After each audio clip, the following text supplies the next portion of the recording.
hurricanes, typhoons, cyclones.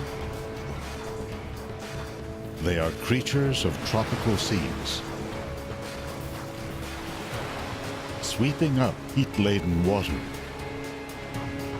converting it to wind, rain, and waves.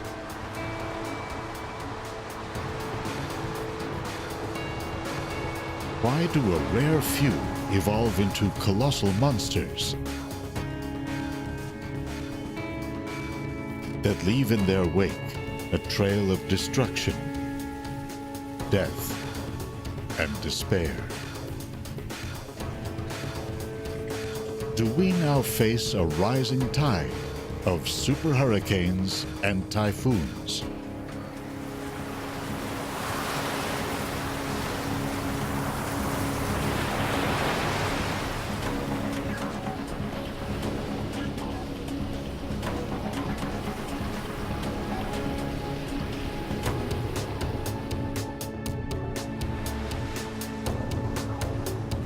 For millennia, we saw the oceans as mysterious wellsprings of nature's power.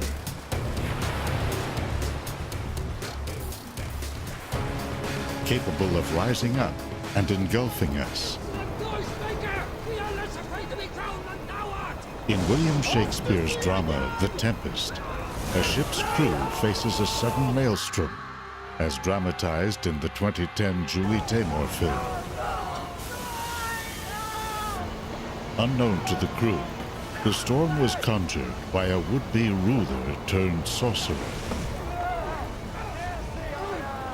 Hell's empty and all the devil's here!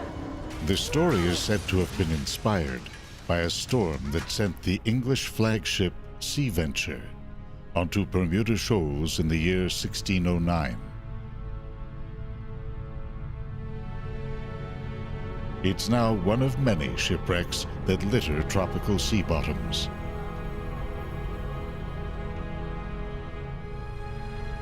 So too, the history books are filled with stories of cities and towns caught off guard by the sudden onrush of a tropical storm. Among the worst, Galveston, Texas, September 1900.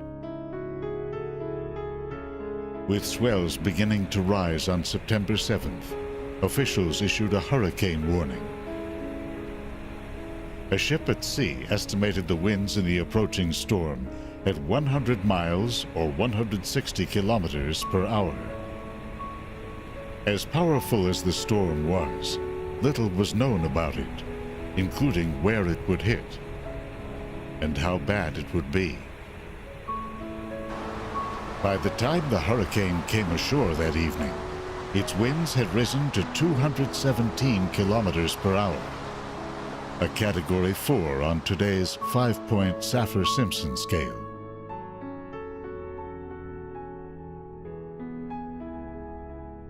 In what is still to this day the deadliest natural disaster in American history, 8,000 lives, 20% of the island's population, were lost.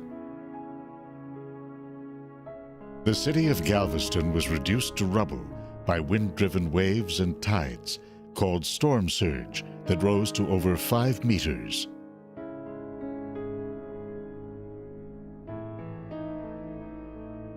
Hurricanes, also called cyclones or typhoons, are giant rotating storms that feed on solar heat captured by tropical oceans. A rare few, like the one that hit Galveston, go beyond the norm to marshal the extreme power of the seas.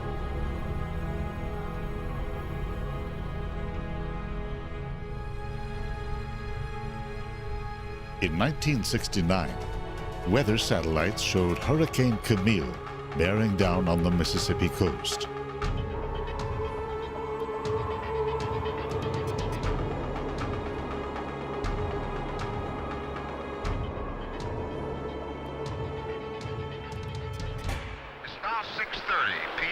Sunday in Biloxi, Mississippi, and the hurricane is really beginning to be felt here. As you can see, the palm trees are blowing, the rain is beginning to increase, and the sea is beginning to churn in the Gulf. It promises to be a long, long night in Biloxi. The storm intensified suddenly as it hit land, with Category 5 winds of over 300 kilometers per hour, and a storm surge that reached 8 meters high. Camille wrecked the coastline and drowned 143. Sweeping inland, it brought floods to the mountains of Virginia that killed another 113.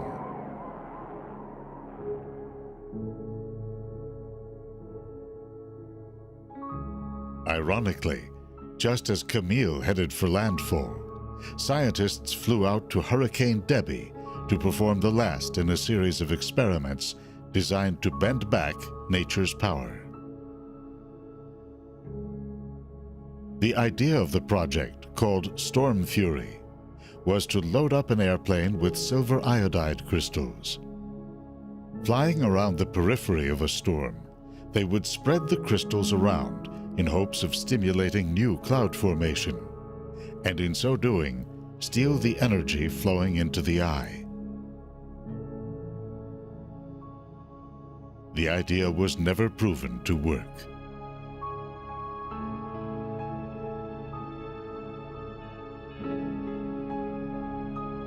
We now see hurricanes, typhoons, and cyclones as the product of climate systems on a much larger scale. Water and wind, oceans and land.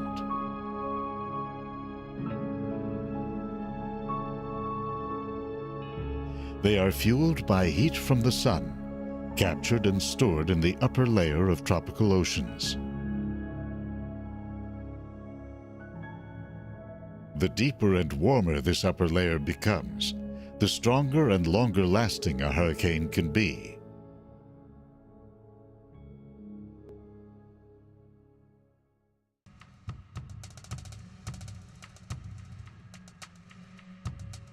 In the Atlantic Ocean, they often begin their lives over mountains in East Africa.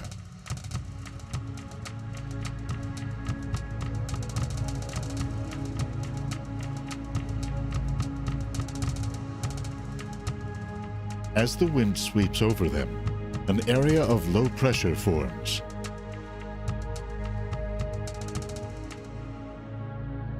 It travels across the Sahara Desert, then moves out over the warm Atlantic. There it can spawn thunderstorms over a broad region. As the low gradually comes under the influence of the Earth's rotation, called the Coriolis force, it begins to spin. As the storm intensifies, the pressure in its center continues to drop, forming what's known as the eye. It acts like a partial vacuum, causing winds at the sea surface to spiral inward toward it.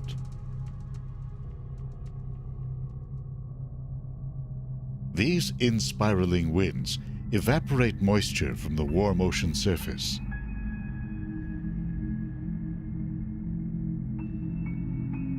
As they near the eye, they veer upward, producing clouds and rain.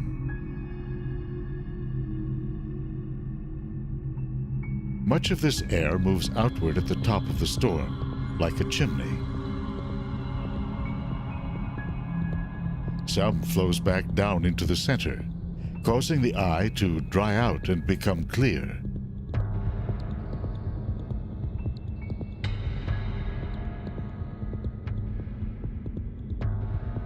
The path a hurricane takes and the intensity it reaches are determined by its interaction with global weather systems and ocean currents.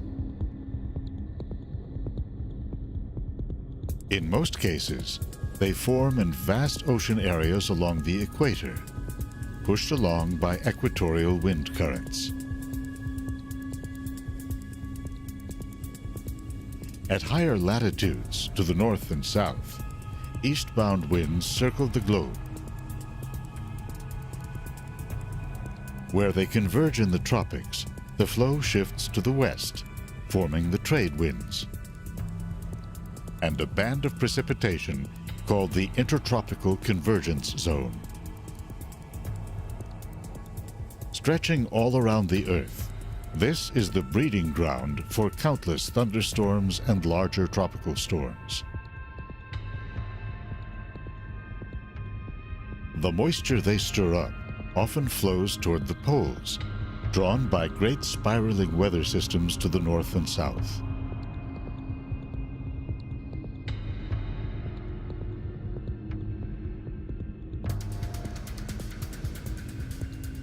When the tropics flare up, a fleet of satellites monitors the activity and sends down a wealth of data about the state of the oceans and the atmosphere.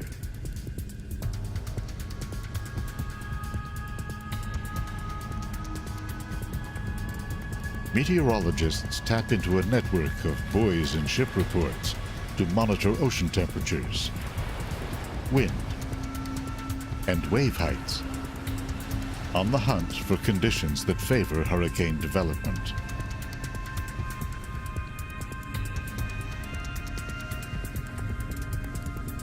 From all this data, meteorologists have improved their ability to forecast the twists and turns of a hurricane's path.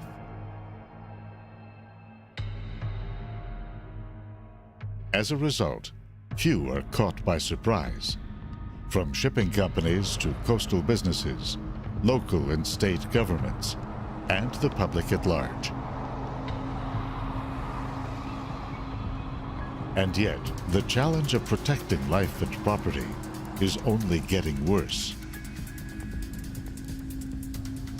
Lately, scientists have been computing the risks and running the probabilities of a terrible growing conflict between humans and nature.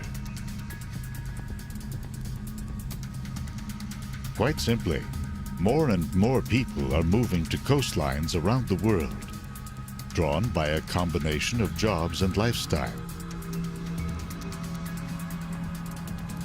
In the United States, for example, 39% of the population lives in coastal counties. A Columbia University report takes a global look at this trend by identifying major disaster hotspots. Bangladesh, the Philippines, the east coast of China, the east coast of North America,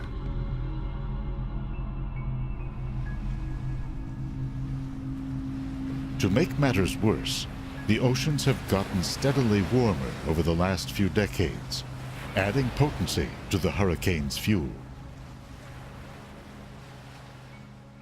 Sea levels are expected to rise by as much as a meter by the end of the century, increasing the risks of storm surge. As more people pack the coastlines, man and nature are in the midst of an excruciating head-on collision.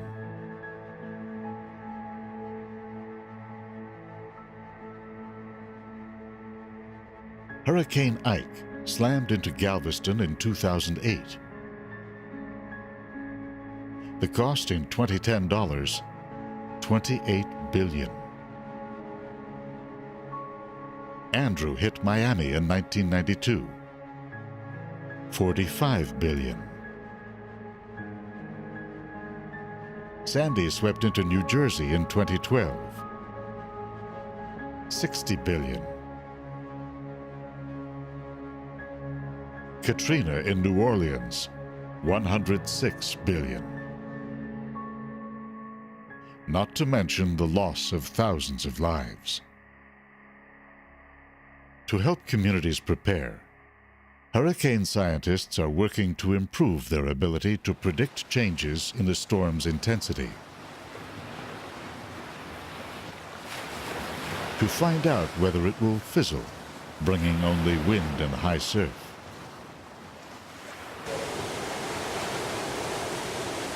or become a destructive monster.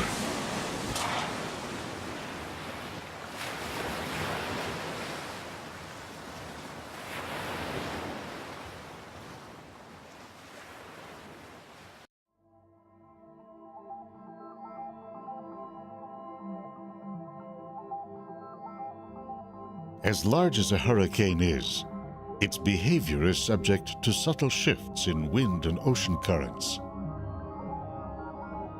the presence of land masses, and the interaction of all the clouds and water molecules and even dust within it.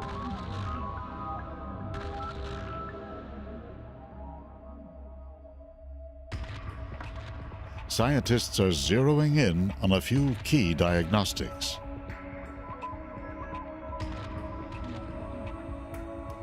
One of these is the warmth of the ocean out ahead of the storm, the fuel that feeds a hurricane.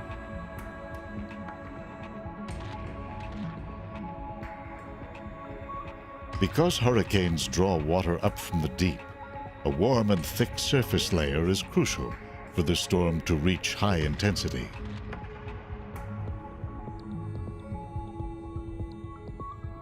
When Hurricane Katrina entered the Gulf of Mexico in 2005, it encountered a wide and deep tongue of exceptionally warm water that originates in the Caribbean, called the Loop Current.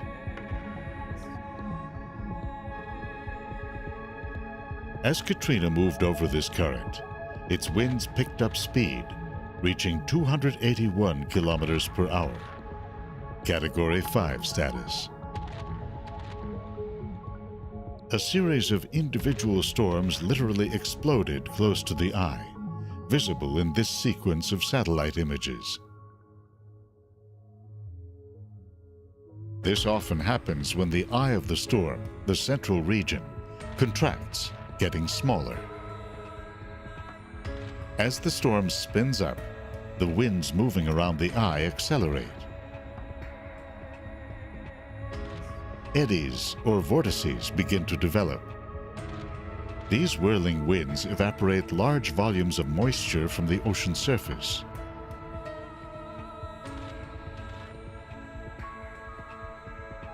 That feeds the clouds and causes them to shoot to high altitudes. Because these clouds can be spotted from satellites, they are a sign that things are heating up.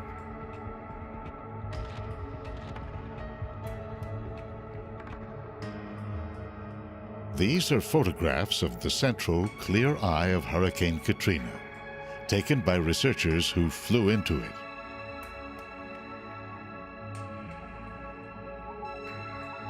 From this vantage point, a hurricane is a beautiful architecture of the skies, built from clouds that have erupted from the sea like bombs.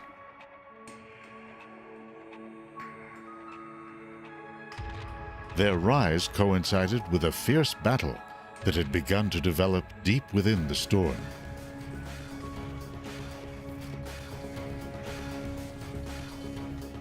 In this satellite image, a microwave beam was used to slice through Katrina at the point of maximum intensity.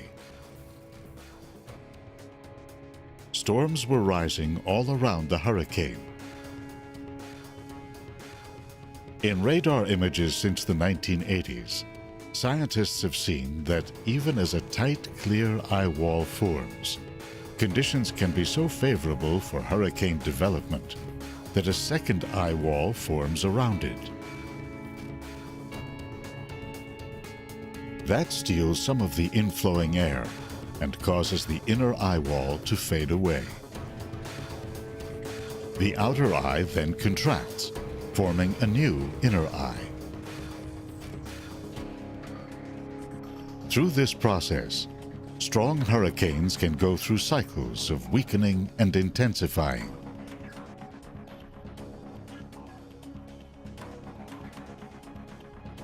You can see it happening in Katrina as it moved across the Gulf of Mexico.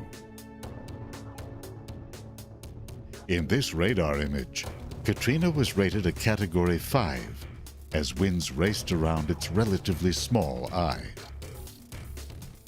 While the central eye wall remained intact, storm development on the periphery began to sap its energy. Entering cooler waters along the coast, it ramped down to a Category 3.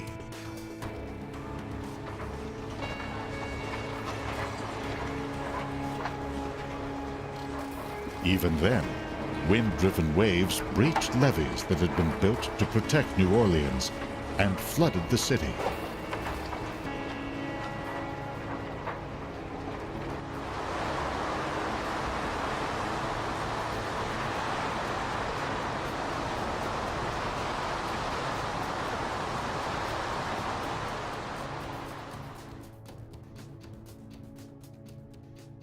But not all destructive storms fit this mold. Hurricane Sandy was a rare late October storm, rated Category 1 as it moved up the Atlantic seaboard. Forecasters predicted that Sandy would be blocked by a high-pressure system moving across Canada, then drawn to land in New Jersey by a storm moving up from the south.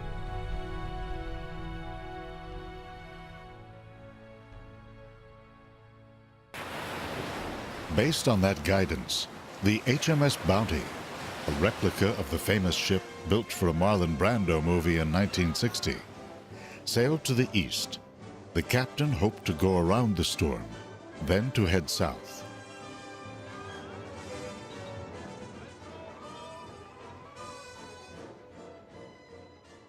Instead, the ship sailed into the storm.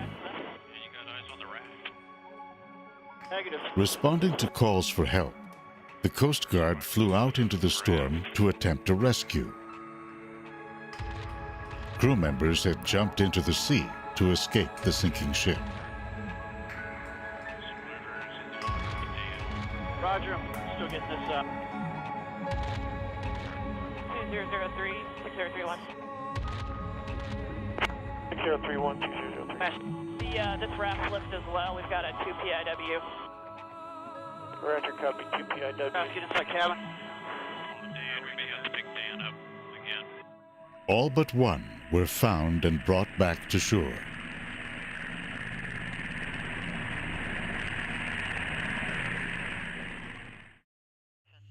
Looks kind of interesting. Okay. 2. As Sandy moved up the coast, it passed over the unusually warm waters of the Gulf Stream. That caused it to intensify to a more dangerous Category 2 storm. What about flying into that New thing? York flying right now. Besides us. Yeah, Look wow. at some of that stuff just off to the left. Coast Guard will be flying. Coast Guard, yeah. To keep us out of the, A Hurricane Hunter aircraft from Keesler Air Force Base in Mississippi flew in to pinpoint its center to help determine where exactly it would make landfall and when. Look at the way the spray's blowing. Exactly. And the bandings, and it looks like they're just cut off right there. And then that could possibly be the center just ahead. Somewhere in that general area. Imagine with the The bandings crew did going this in part by flying down to get a look at the movement of waves and wind at the surface. I mean, I can see what the spray is doing up here too, but at 5 we can go off the aircraft winds.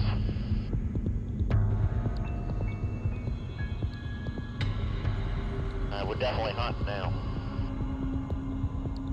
Well, it's nasty down there. Nothing like we saw yesterday though in that other southern part. Turning into colder coastal waters, Sandy lost strength as it came ashore at night in New Jersey.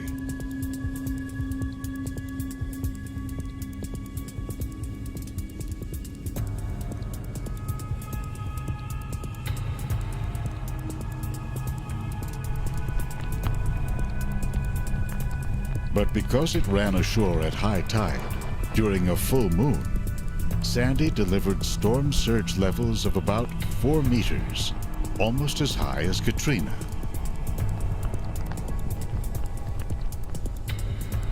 As accurate as the forecasts had been, they could not have prevented the catastrophic damage that the region sustained.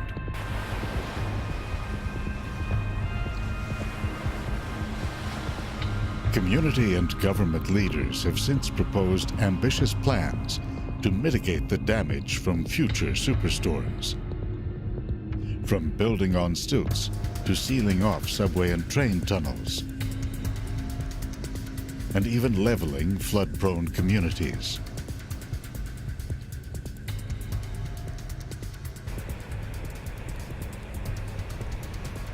Whether or not future sea levels rise or storms become stronger, coastal population growth around the world ensures an ongoing stream of mega disasters.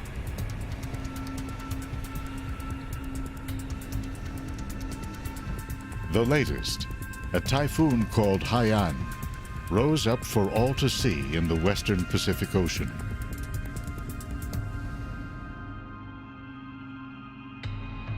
With no land masses to disrupt it, or cool currents to sap its strength, Haiyan reached super typhoon status.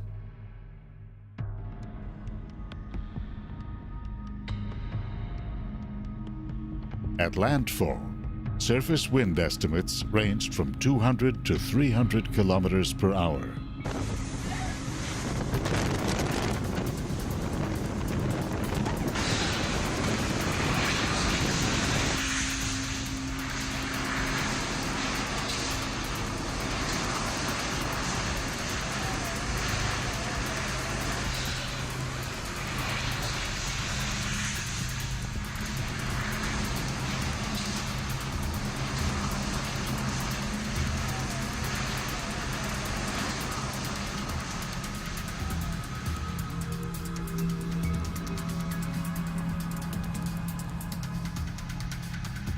Hitting a densely populated region in the Philippines, the storm displaced some 4.3 million,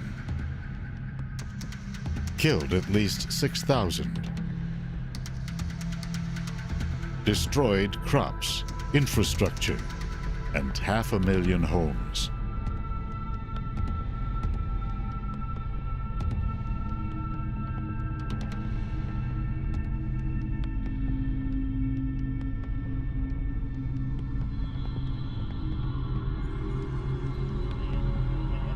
The tools scientists are now using to study and predict the rise and fall of tropical storms are more accurate than ever.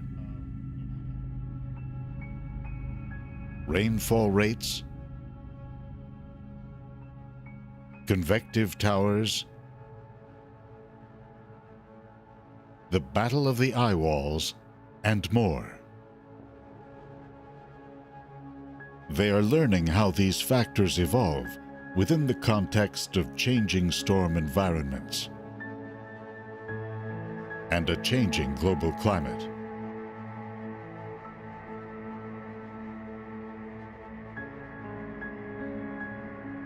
Devastating storms no longer seem to come from nowhere.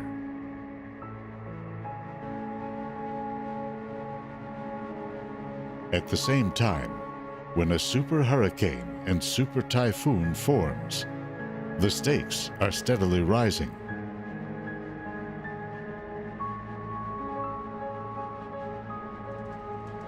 For with each new storm season, we crowd ever closer to the shores.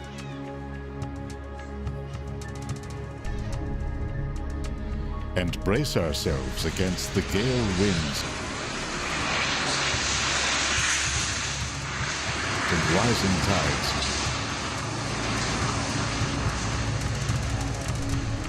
Of a planet in motion.